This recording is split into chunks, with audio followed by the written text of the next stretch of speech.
Oh, hello, everybody. It is, in fact, Monday, so that means we got What's the Big Idea? Of course we do. And this week is a tremendous one. This is what I'm so excited for because, of course, since the dawn of this, I wanted to have a real NASA astronaut on the show. And finally, after weeks of asking and cajoling, we have a tremendous astronaut. He is... He got to do stuff that other astronauts would be jealous of. So that is thrilling. I can't wait to pick his brain about his time in space. What's cooler than that? I mean, to me, nothing. So this has been a very exciting get for me. I see he's already here. Oh, I'm sorry, I missed it. I was vamping for no reason. Let's invite him in. Where is he? Where is he? And there he is. All right, here he comes. I mean, truly a freaking dream. Hello. Hey, Eric, how you doing? Hi, how are you? I'm doing great. Joe. Oh my Lord, this is so exciting. I'm sure you saw me just grinning ear to ear. Thank you so much for being on the show. We're going to get into your bio. I want to talk all about your experience. But as we do on What's the Big Idea, we dive right into the questions. Your questions are a topic I assume you're familiar with, the International Space Station. Question number one is worth a cool 1 million fake dollars. Let's see if you know it. This next question is, I think you will. Okay. What is the viewing area of the space station called? Is it called Overview, Cupola, or Instagram Bait? Which one is for $1 million? What do you think it is? What do you think? I'm gonna say cupola. Cupola. That is absolutely correct. I mispronounced it. It is cupola. Thank you so much for doing this. You got 1 million fake dollars. We'll pause the game there. We've got 4 more questions, but if you saw me gushing, I'm so excited that you're doing the show. Let's go through your bio real quick. You have flown the space shuttle. You have lived in the International Space Station for 6 months, and also you wrote previously a book. You have another book out, Floating in Darkness. You are doing it all. You have done things that many other astronauts would be jealous of. Well, I don't know about that, but I think so. You've done so much. And so I'm so glad to have you on the show. What kind of inspired you to get into space? I have the same story as a lot of astronauts my age, which is back on July 20th, 1969, as a little kid, I watched those first footsteps on the moon and wanted to follow in those footsteps. And so you were just a little kid, and of course that is kind of like, that'll just imprint into your brain. Well, I'm glad you said that, because I think that will come up later in the game. But I'm just so thrilled you're doing this. First time ever speaking to a NASA astronaut. I'm over the world. I feel like this must happen to you all the time, where people are just like insane in your presence. Is that true? No, that never happened. Okay, just me. Okay, gotcha. Just me. Just me. That's fair. I'll take it. All right. Well, your question number 2 is for 10 million fake dollars. Let's see if you can get it right. If Zarya, the oldest part of the ISS, were a person, what could it do? Drive, drink, or run for president? What do you think? Drive, drink, or run for president. If Zarya, I assume you mean the module called... The module, yes. The oldest part of the yes. What do you think it could do? This is kind of a multi-part question. Can you call it a little closer? Because oh, yes.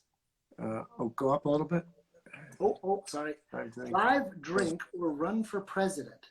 Geez, I don't know. It does mean, I think it means sunrise in Russian. I'm going to say drive. Drive. All right, let's see. For 10 million fake dollars, it is drink. Although technically, you know what? I'm going to give it to you, because at 23 years old, it can also drive. Is that? Oh, I get. Okay, gotcha. Yes. So you get the 10 million fake dollars. You are technically correct. Question 3 is for 50 billion fake dollars. I mean, that's a huge amount of fake dollars. A lot of pressure. This one is, the ISS holds an immortality drive, a backup of humanity's works. Is that true or false? Or is that just a good idea? Yeah, I'm going to say that's false. False. It is, oh, I went the wrong way. It is actually true. I think shortly after you went up, Okay. they brought an immortality drive. It's just got like Shakespeare on it. It's got like, you know, a bunch of songs people like, in case, you know, something happens and aliens discover us before the ISS decays in its orbit, I guess. Yeah, I wish that was there when I was there. That would have been. I know. You would have had like just all this data. God, I just lost 50 billion fake dollars. Oh no! Don't worry, you don't owe us 50 billion fake dollars. You just didn't win it. But there is a chance to make it up in our fourth question. This is a real toughie. It's a real big or real fake. So this is kind of the inspiration for what's the big idea. I will tell you a scenario, a big idea, and if you think I made it up, then you say real fake. But if you think someone else out there made it up or is thinking about it, wants to do it, you say real big. So if you think I just made it up, then say real fake. If you think it's real, if somebody's advocating this, you say real big. All right. All right. But good ideas come from anywhere. So it does. I mean, if the big idea came from you, then it's. I don't know why you're selling yourself. You're selling yourself short. I gotta believe in me more. We have to turn all our fake ideas into real big ideas. Exactly. But for this one, we're gonna find out. Oh, I went the wrong way again. This one's worth a whopping $5. Oh, wow. So no pressure. This one is called Among ISS. In order to inspire the next generation of astronaut scientists, this group proposes creating an ISS-inspired fourth level in the popular game Among Us. Do you play Among Us? I do not play Among Us, but it sounds like such a good idea. I'm gonna say that's a real idea. That is a real idea. Oh my Lord. There is a change.org petition to make a fourth level, but designed about the ISS.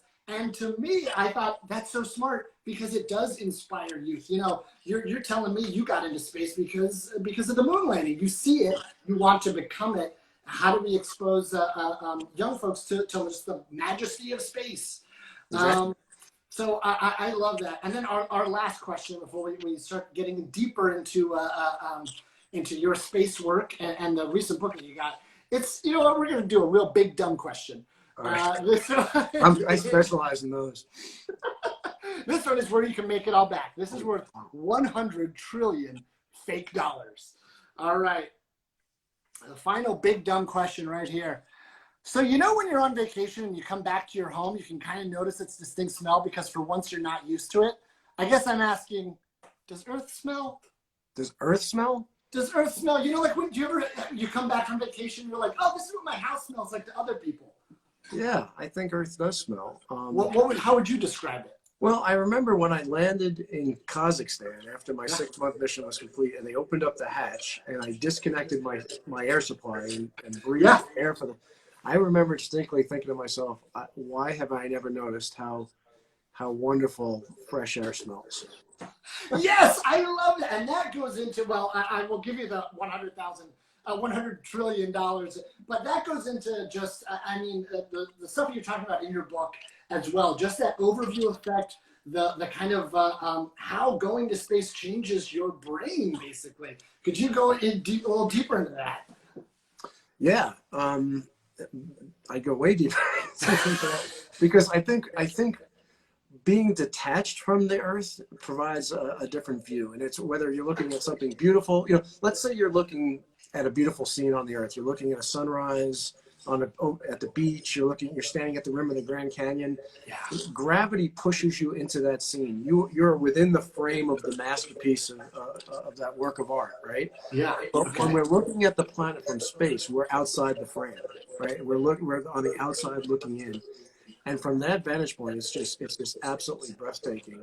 And what was really interesting is being physically detached from the Earth made me feel deeply interconnected and deeply dependent with everyone on it. You know, this sense of, you know, one human family or, you know, one Earth is really really obvious and undeniable from that vantage point. Because I think that's such a kind of weird, not conflict, but like you're not on the planet for once. And that makes you feel closer to it. Why do you think that is? I mean, what is it kind of that what triggers that? I think in order to get a full perspective of something, you need to step outside it. And that really has an application for problem solving, because we tend to try and do a lot of problem solving from within the problem. Yes. And that hardly ever works. You have to step outside the problem for you to be able to see the problem from the proper perspective, right? To see where all the pieces fit together. And I think that's, yeah, I mean, it sounds a little metaphorical, but I really think it's true. I mean, that is exactly what we try to talk about on our show. We want to highlight different big ideas. I don't know, do you have a big idea that you've heard about lately that you're just like, I'm really interested in that. I don't know if it'll work, but that's something that inspires you, or just a big idea, something cool that you're into. Well, what I'm really passionate about right now, and what I write about in Floating Yeah. Darkness, is this idea that the problems that we're faced with right now are planetary in scale, right? They're in order to solve the very real problems and challenges that we face, we're going to have to solve them within the context of the real world, and all its multi-dimensional complexity and interdependencies and everything else. And so the way that we're going to progress forward and really get on the right track at this pivotal moment in history, like never before, this is a unique time in history. Yeah. In order for us to get on the right track, we're going to have to operate as a planetary civilization, as a planetary society. And we need to be the first species in the history of life on our planet to be able to collaborate on a planetary scale. You know, lots of organisms, lots of species that collaborate on a massive scale. You know, ants and bees and everything else, but they all limit their cooperation to their community, however that's defined, the anthill, the beehive, or whatever. So we need to be the first species in history to collaborate and define our community as the entire planet. And we haven't even come close to doing it yet. I know it is. The way you phrase it as like an opportunity and a challenge, I think is something that I personally have not heard before. I think that's so interesting. It's like, yeah, we can become that first planetary organism, civilization, whatever you want to call it. That is very cool. That's such an interesting way to phrase it. And not only can we need to. It is a requirement. Yeah, I mean, it's just all these big projects and how can we work together? Well, there are plenty of examples of how we do that in Floating in Darkness. It is your second book, correct? It's the second book, yeah. Second book. Thank you so much for being on the show. Everybody go get Floating in Darkness. Think big, think planetary. Thank you so much, Astronaut Ron Garon. My pleasure, Eric. All the best to you. Best. All right.